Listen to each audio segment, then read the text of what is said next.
ഇപ്പോൾ ഇ ഡിയുടെ പ്രധാനപ്പെട്ട തലവൻ, കേരളത്തിലെ എല്ലാ തരത്തിലുള്ള ഇ ഡിയുടെ അന്വേഷണങ്ങൾക്ക് കൊച്ചി യൂണിറ്റിന്റെ ഭാഗമായി നേതൃത്വം കൊടുത്തുകൊണ്ടിരുന്ന വ്യക്തി തന്നെ ഒരു പ്രധാനപ്പെട്ട വിജിലൻസ് കേസിൽ 2 കോടി രൂപയുടെ കള്ളപ്പണം കൈക്കൂലി വാങ്ങിക്കാനുള്ള ശ്രമത്തിന്റെ ഭാഗമായിട്ടുള്ള നീക്കത്തിൽ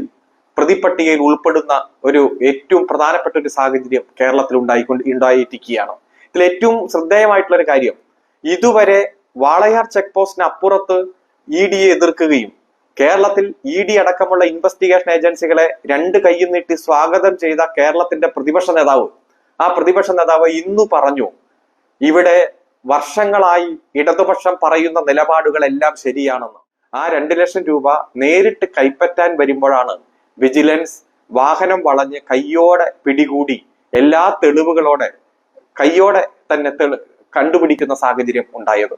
ആ കേസിൽ വിശദമായിട്ടുള്ള ചോദ്യം ചെയ്യുമ്പോഴാണ് പല കേസുകളിലും അസിസ്റ്റന്റ് ഡയറക്ടർ, എൻഫോഴ്സ്മെന്റ് ഡയറക്ടറേറ്റിന്റെ ഉയർന്ന ഉദ്യോഗസ്ഥന്മാരടക്കം